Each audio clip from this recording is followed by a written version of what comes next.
आज की क्लास में हम एक नया टॉपिक जो है वो डिस्कस करते हैं, चैनल ऑफ डिस्ट्रीब्यूशन। और देखो, चैनल ऑफ डिस्ट्रीब्यूशन, पहले इस वर्ड को समझ लें। इस वर्ड का मतलब ये है कि मान लीजिए आप कोई भी चीज़ बनाते हैं, तो आप किसी चीज़ को प्रोड्यूस करते हैं और उसको आपके एक्चुअल जो कस्टमर हैं या कंज्यूमर हैं जो उस चीज़ को काम में लेंगे, उनको यदि आप पहुंचाते हैं और यदि आप पहुंचाएंगे तो उसको हम क्या बोलेंगे, चैनल ऑफ डिस्ट्रीब्यूशन। और किस तरह से एक प्रोड्यूसर जो है अपने कंज्यूमर तक उन चीज़ को पहुंचाता है, उसके बारे में और उन चैनल्स के बारे में इस टॉपिक के अंदर हम डिस्कस करेंगे। तो सबसे पहले देखो लेते हैं जीरो स्टेज सिस्टम। तो जीरो स्टेज में क्या है, देखो ये प्रोड्यूसर है और प्रोड्यूसर का मतलब ये है कि ये प्रोडक्ट क्या है, बनाता है, और ये कंज्यूमर जो प्रोडक्ट को क्या है, यूज करता है। तो प्रोड्यूसर प्रोडक्ट बना रहा है, कंज्यूमर प्रोडक्ट को यूज कर रहा है, इनके बीच में कोई भी नहीं है। तो ये क्या है, जीरो स्टेज सिस्टम है। और इसमें आप कह सकते हैं कि एक प्रोड्यूसर डायरेक्टली अपने कंज्यूमर के साथ में क्या है, या यूजर के साथ में डायरेक्टली अपने प्रोडक्ट को पहुंचाता है। तो ये जीरो स्टेज सिस्टम है। अब इसके बाद में दूसरी बात करते हैं, दूसरा आपका वन स्टेज सिस्टम। अब वन स्टेज में क्या है, देखो प्रोड्यूसर जो प्रोडक्ट प्रोड्यूस करता है, बनाता है, और ये फिर रिटेलर्स को भेजता है, रिटेलर को सेल करता है। और ये जो आपके रिटेलर हैं, ये रिटेलर इस प्रोडक्ट को बेचते हैं कंज्यूमर तक।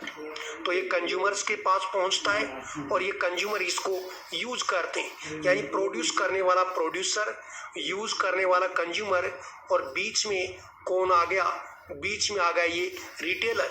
तो ये रिटेलर एक आदमी आ गया, तो ये वन स्टेज सिस्टम है। और ये जो रिटेलर है इसको क्या कहेंगे, ये मिडल मैन है। ये क्या है, बीच का आदमी है जो प्रोड्यूसर और कंज्यूमर को क्या है, लिंक करता है। अब इसके बाद में तीसरी बात करते हैं, two stage system. Two stage में क्या है, एक प्रोड्यूसर जो प्रोडक्ट बनाएगा, फिर ये जो होलसेलर हैं उनको बेचेगा या किसी होलसेलर को भेजेगा, और ये जो होलसेलर है ये किसी एजेंट के या रिटेलर्स के पास में प्रोडक्ट को सेंड करेगा, और फिर अल्टीमेटली ये कंज्यूमर तक पहुंचेगा। तो प्रोड्यूसर आपको प्रोडक्ट प्रोड्यूस कर रहा है, कंज्यूमर जो है इस प्रोडक्ट को यूज कर रहा है, और बीच के अंदर आपका होलसेलर आ गया, रिटेलर आ गया। तो ये क्या है, टू स्टेज सिस्टम है। और ये आपके होलसेलर, एजेंट या रिटेलर, ये सब क्या हैं, ये मिडिल मैन है। तो आप कह सकते हैं एक आदमी प्रोडक्ट बना के उसको सेल करता है, दूसरा उसको यूज करता है जिसको चाहिए। इसके बीच में जितने भी लोग होंगे वो क्या है, उनको आप क्या कहेंगे, उनको हम कहेंगे मिडिल मैन कहेंगे। अब आप कहेंगे कि यदि कोई भी कंपनी बीच में मिडिल मैन रखेगी तो कंपनी को इससे क्या फायदा है। तो यदि कोई कंपनी प्रोडक्ट को डायरेक्टली कंज्यूमर तक भेजती है, तो इसमें कंज्यूमर को प्रोडक्ट, एक तो कंपनी का कंज्यूमर से डायरेक्ट कांटेक्ट है, और जो भी प्रॉफिट होगा वो सारा प्रोड्यूसर को मिलेगा। ये प्रोड्यूसर के लिए अच्छी बात है, और प्रोड्यूसर को प्रॉफिट मिलेगा तो वो कंज्यूमर को प्रोडक्ट सस्ता भी दे सकता है। लेकिन जैसे ही मैं इसके अंदर बीच में ये कंज्यूमर और प्रोड्यूसर के बीच में कोई मिडिल मैन जैसे रिटेलर ले लेता हूँ, तो रिटेलर जो काम कर रहा है वो फ्री में नहीं करेगा, वो भी उस प्रोडक्ट के अंदर से कुछ अपना प्रॉफिट जो है वो निकालेगा। तो ऑब्वियसली आपको पता है प्रोडक्ट की कॉस्ट जो है उसमें से कुछ पैसा प्रोड्यूसर को मिलेगा जिसमें इसका प्रॉफिट भी शामिल है, कुछ पैसा रिटेलर भी लेगा क्योंकि ये सर्विस दे रहा है, और ये कस्टमर तक पहुंचेगा। तो इसमें या तो ये होगा कि प्रोडक्ट की कॉस्ट आपको बढ़ानी पड़ेगी क्योंकि रिटेलर को भी आपको क्या है, कमीशन देना है, और या फिर आपको क्या करना होगा, या आप प्रोड्यूसर हैं तो आपको अपना प्रॉफिट क्या है, कम करना होगा। दो ही बातें हैं कि या तो प्रोड्यूसर अपना प्रॉफिट कम करे और अपने प्रॉफिट में से कुछ हिस्सा रिटेलर को दे, और यदि प्रोड्यूसर अपना प्रॉफिट कम नहीं करना चाह रहा और रिटेलर को कुछ कमीशन देना पड़ेगा क्योंकि आपके प्रोडक्ट को बेच रहा है, तो ऐसे केस में प्रोडक्ट की कॉस्ट जो है बढ़ानी पड़ेगी और बढ़ी हुई कॉस्ट जो है वो कस्टमर क्या है पे करेगा, तो कस्टमर को नुकसान होगा। या मैं कहूँ कि आपके का प्रोडक्ट मार्केट में है और ऐसा ही कोई दूसरा प्रोडक्ट भी मार्केट में है और यदि आपके प्रोडक्ट की कॉस्ट ज़्यादा कर दी तो आपके प्रोडक्ट की सेल क्या है फिर कम हो जाएगी। इसलिए मार्केट कंपटीशन में टिकने के लिए आपके प्रोडक्ट की जो कॉस्ट है वो दूसरे प्रोडक्ट के बराबर भी रखनी होगी। तो फिर आप कहेंगे फिर कंपनीज मिडिल मैन को क्यों यूज करती हैं, रिटेलर को क्यों यूज करती हैं, होलसेलर, स्टॉकिस्ट, इन सबको बीच में क्यों शामिल करती हैं। तो उसका कारण है कि कोई भी कंपनी या कोई भी प्रोड्यूसर एक कस्टमर को, एक कंज्यूमर को डायरेक्टली सर्विस हमेशा नहीं दे सकता है। जैसे आपने देखा होगा, जैसे मैं कहूँ हमारे घर की बात करें कि हमारे घर में गाय भैंस है, हम दूध निकालते हैं और फिर हमारे से कस्टमर आते हैं और उनको डायरेक्टली हम दूध बेचते हैं, घर से आके लेके जाएंगे या उनको हम खुद भेजते हैं। तो ये क्या है, जीरो स्टेज सिस्टम है क्योंकि इसमें कोई मिडिल मैन नहीं। और कई बार ऐसा भी होता है कि आप दूध के प्रोड्यूसर हैं, गाय और भैंस रखते हैं और फिर कोई एक रिटेलर जो है गांव में दूध खरीदने वाला वो आता है, या आप जाके दूध गांव में जो डेयरी होती है जो दूध बेचते हैं उनको दे के आते हैं, जो दूध को स्टोर करते हैं फ्रीजर में उनको दे के आते हैं और उनके पास कंज्यूमर आते हैं, वो कंज्यूमर को सेल करते हैं। तो जो डेयरी रखता है दूध को स्टोर करने की, फ्रीज करने की, तो उसकी सार संभाल करता है। और आप मान लीजिए बहुत ज़्यादा दूध प्रोड्यूस करते हैं और इतने सारे आपके पास बायर नहीं है, तो ऐसे केस में आप क्या करेंगे, उस दूध को गांव में ही दूध को स्टोर करने की डेयरी होगी उसको बेचेंगे और फिर वो उस दूध को कंज्यूमर तक बेचे, हलवाई को बेचे, आगे बेच देता है। तो ये क्या है, वन स्टेज सिस्टम जो है वो हो गया। इसी तरह से और भी एग्जाम्पल ले सकते हैं। जैसे आपने देखा होगा कि जैसे आपने रेमंड का शोरूम देखा है, बाटा की दुकान आपने देखी है, तो रेमंड और बाटा की दुकान किसकी है, रेमंड कंपनी की है, बाटा कंपनी की है। तो जो प्रोड्यूसर है वो अपनी दुकान खोल रखी है और सीधा कस्टमर जाके उसको परचेज करता है, ये इसमें कोई मिडिल मैन शामिल नहीं है। इसके अलावा ये तो एक बात हुई, लेकिन कई बार आप देखते हैं कि जैसे गुटखा बनाने वाली कंपनी है, तम्बाकू बनाने वाली कंपनी है, तो ये क्या करती हैं, वो प्रोड्यूसर हैं लेकिन वो एक एक कस्टमर तक अपनी पहुंच नहीं बना सकती क्योंकि कस्टमर तो उनका हर घर में है और हर जगह और हर गली मोहल्ले के अंदर एक गुटखे और तम्बाकू की दुकान खोलना एक गुटखे तम्बाकू की कंपनी के लिए पॉसिबल नहीं है क्योंकि इसमें बहुत सारा पैसा इन्वेस्टमेंट करना होगा, बहुत सारे लोगों को नौकरी पे रखना होगा और ये बहुत बड़ा खर्चा हो जाएगा। इसके लिए वो क्या करते हैं, वो प्रोड्यूसर बीच में रिटेलर रखेंगे, होलसेलर रखेंगे, बहुत सारे मिडलमैन रखेंगे और प्रोडक्ट अल्टीमेटली कस्टमर तक पहुंचेगा। और इसमें जो प्रोड्यूसर है वो अपना प्रॉफिट कम कर देता है या प्रोडक्ट की कॉस्ट ज़्यादा रख देता है और बीच में शामिल जो मिडिल मैन है, चाहे वो होलसेलर हो, चाहे वो स्टॉकिस्ट हो, रिटेलर हो, उनको उनका मार्जिन देते हैं और वो कस्टमर तक आपका प्रोडक्ट पहुंचाते हैं। तो यदि कंपनी का कस्टमर बहुत ज़्यादा है तो इतने सारे कस्टमर तक कंपनी को डायरेक्ट सर्विस देना पॉसिबल नहीं है। इसलिए कंपनी बीच के अंदर होलसेलर, एजेंट, रिटेलर ऐसे मिडलमैन को शामिल करती है ताकि कस्टमर तक कंपनी की पहुंच क्या है, आसान हो। तो आपको यदि कोई पूछे कि मिडलमैन रखने के क्या एडवांटेज हैं, क्या डिसएडवांटेज हैं, तो इस तरह के क्वेश्चन मैं जब डिस्कस करूंगा तो वहाँ ये चीज़ और भी अच्छे से क्लियर होगी। दूसरा मैं ये कहूँ, जो आपके रिटेलर और होलसेलर जैसे मिडलमैन हैं, ये कंपनी की पहुँच उसके कस्टमर तक आसान करते हैं क्योंकि गली गली के अंदर रिटेलर हैं और यदि आप रिटेलर को प्रोडक्ट बेचते हैं तो कस्टमर तक आपका प्रोडक्ट हर गली नुक्कड़ में अवेलेबल है। तो कंपनी का प्रोडक्ट यदि अवेलेबल होगा तो फिर बिकेगा भी और बिकेगा तो कंपनी की सेल होगी। यदि प्रॉफिट कम भी हुआ तो फायदा क्या है, फिर भी ज़्यादा होगा क्योंकि सेल बल्क में हो रही है। दूसरा, ये जो आपके मिडिल मैन हैं ये क्या करते हैं, जैसे कोई रिटेलर है, कोई होलसेलर है, तो उसकी दुकान के बाहर या दुकान के ऊपर कंपनी अपना होर्डिंग लगाती है, अपना प्रचार करती है दुकान के अंदर कोई पोस्टर चिपका देती है, तो एक तरह से ये कंपनी का प्रचार भी, एडवर्टाइजमेंट भी करते हैं। और दूसरा, कोई भी रिटेलर और होलसेलर, इस पे जो काम करने वाले लोग हैं, क्योंकि उनको पता है कि हम कंपनी का प्रोडक्ट बेचेंगे तो हमें फायदा होगा, तो जो भी उनके पास कस्टमर आता है तो वो उस कस्टमर को उस प्रोडक्ट की खासियत बताते हैं और उनकी कोशिश होती है कि कस्टमर इस प्रोडक्ट को क्या करे, परचेज करे, और परचेज करेगा तो उनको प्रॉफिट होगा। तो इस तरह से ये मिडिल मैन कंपनी के प्रोडक्ट को सेल करने के अंदर भी और कंपनी की सेल बढ़ाने में भी हेल्प करते हैं। इसके बाद ये जो आपके मिडिल मैन है, ये कंपनी को एक फायदा और देते हैं। क्या? आपके प्रोडक्ट की क्या क्वालिटी है और कस्टमर आपके प्रोडक्ट में क्या चीज़ तो पसंद करते हैं और क्या चीज़ नापसंद करते हैं, दोनों ही चीज़ों के बारे में कंपनी को बताते हैं।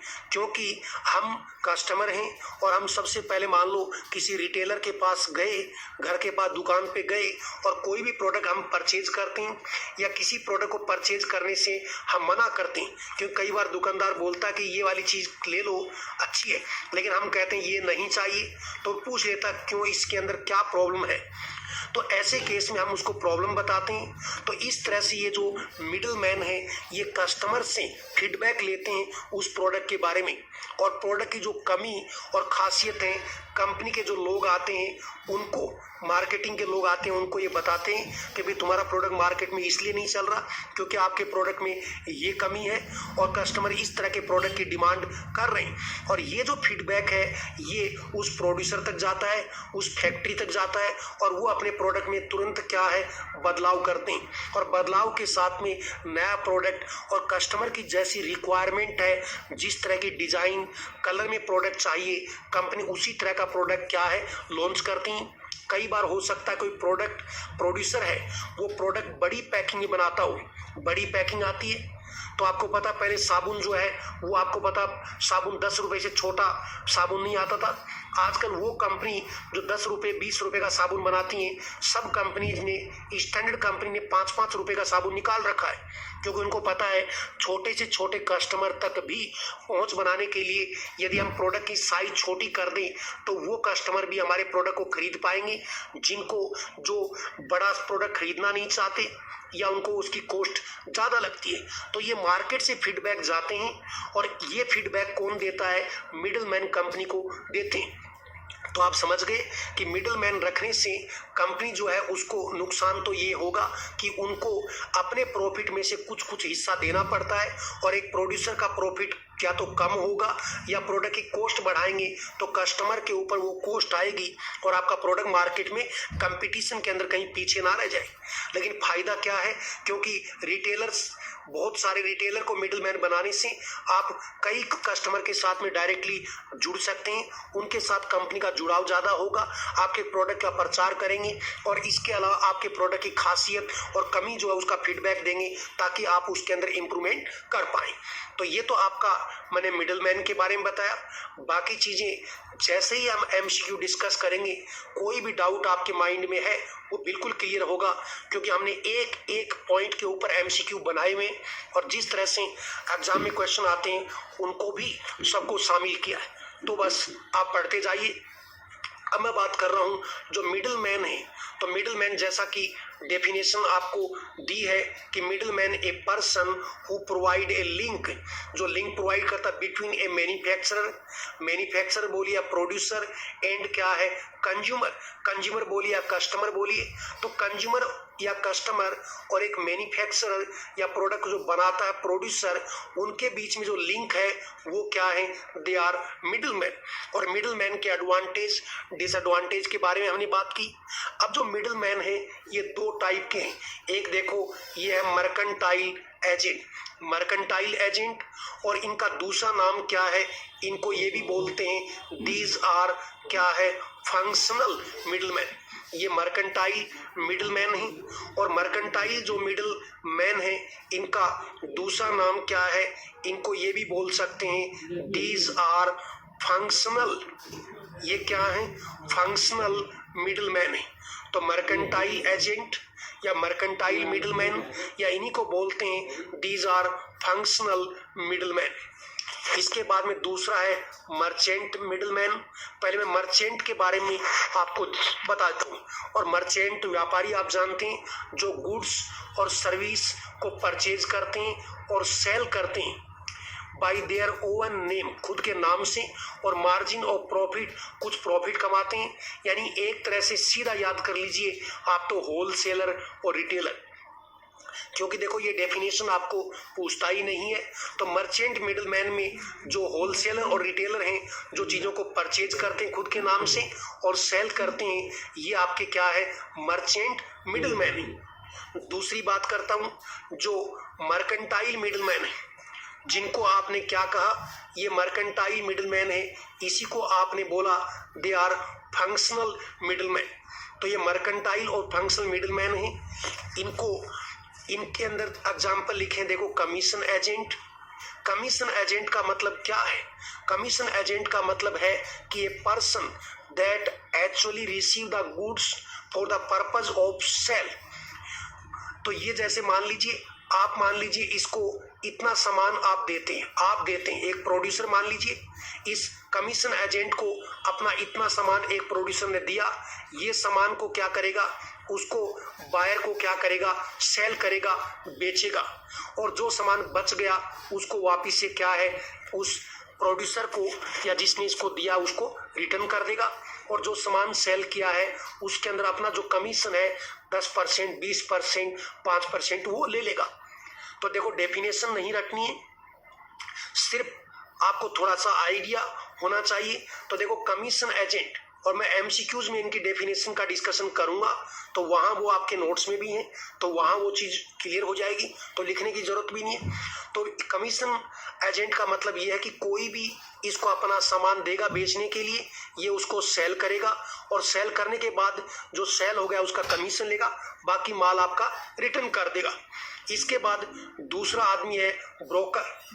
ब्रोकर जो है इसका मतलब ये है कि जैसे मान लो आप इमेजिन करो कि आप नए शहर में जाते हैं और वहाँ आपको एक मकान किराए के लिए चाहिए और आप वहाँ किसी को जानते नहीं हो, तो आप किसको जानते हो, आप किसी से पूछोगे कि आसपास कोई ब्रोकर है क्या, ब्रोकर के पास जाओगे और ब्रोकर आपकी रिक्वायरमेंट पूछेगा कि आपको कितना मकान चाहिए, किस एरिया में चाहिए, कितना रेंट दे सकते हो, कितने लोग रहेंगे, एटसेट्रा एटसेट्रा, ये जानकारी आपसे लेगा। और फिर ये ब्रोकर जो है इसके पास में पहले से ही जिन लोगों को मकान किराए देना है, अब जिनको किराए देना है वो भी डायरेक्टली कहाँ किराएदार को ढूंढेंगे, तो वो भी क्या ऑलरेडी ब्रोकर को अपना नाम लिखा के जाते हैं कि हम मकान किराए देना चाहते हैं, इतना बड़ा मकान है, इस तरह की फैमिली को देंगे, ये रेंट चाहिएगा, इनकी रिक्वायरमेंट भी है।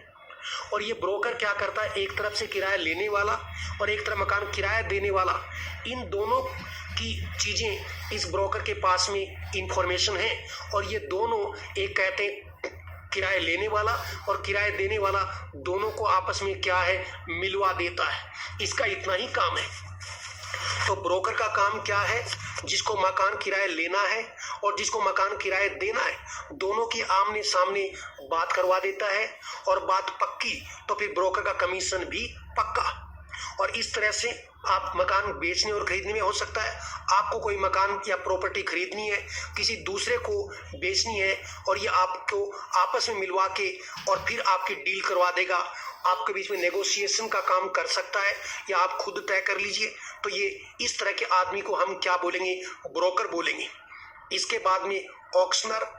ऑक्शनर का मतलब जो नीलामी करता है, तो ऑक्शनर का मतलब वो आदमी जो सेल को नीलामी करके जो चीज़ों की नीलामी करता है, नीलामी करके उनको बेचता है, प्रॉपर्टी वगैरह को बेचता है।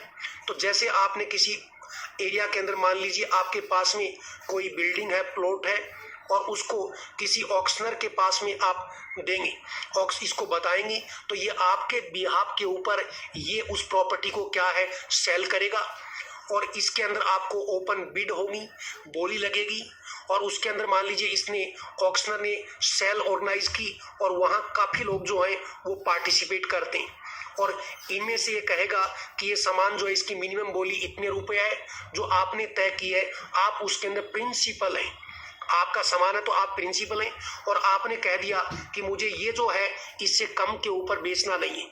और फिर ये क्या है, लोगों को इनवाइट करेगा, जो भी इसका तरीका है ऑनलाइन या ऑफलाइन, और लोगों को इनवाइट करने के बाद ये लोग बैठे हुए हैं और फिर ये इस सामान की क्वालिटी के बारे में बताएगा और फिर ओपन बिड करेगा और उस सामान को परचेज करने वाले कई लोग हैं। तो जो उसकी हाईएस्ट बोली लगाएगा ये उसके नाम पे प्रोडक्ट को सेल कर सकता है। तो ये ऑक्शनर है। बस आपको इतना सा याद रखना है। तो ये कौन से मिडिल मैन है? तो ये मर्केंटाइल मिडिल मैन है, जिसको फंक्शनल मिडिल मैन या मर्केंटाइल मिडिल मैन भी बोलते हैं, जिसमें कमीशन एजेंट कमीशन लेके प्रोडक्ट बेच रहा है। ब्रोकर मैंने कहा खरीदार और सेलर उन दोनों को आपस में मिलवाता है। और ऑक्शनर जो है आप प्रिंसिपल, आपने अपनी चीज इसको बता दी और ये आपकी बताई हुई रेट के से कम पे तो सेल करेगा नहीं, वो इसकी मिनिमम रेट है। उससे ऊपर की रेट के ऊपर लोगों के बीच में उस प्रॉपर्टी के लिए कंपटीशन करा के और उस प्रोडक्ट को क्या है सेल करेगा। तो ये क्या है ऑक्शनर है। तो ये पार्ट हमने बात की किसके बारे में? That is channels of distribution, और इसके एमसीक्यूज में आगे डिस्कस कर दूंगा। तो ये हमारा एक पार्ट रहा। अगले वाला पार्ट जो है वो नेक्स्ट क्लास के अंदर छोटे छोटे वीडियो में डिस्कस करेंगे, ताकि कुछ लोगों को ऑनलाइन रन करने में दिक्कत होती है उस तरह की प्रॉब्लम भी आपको नहीं आए। इसी के साथ ही जय हिंद।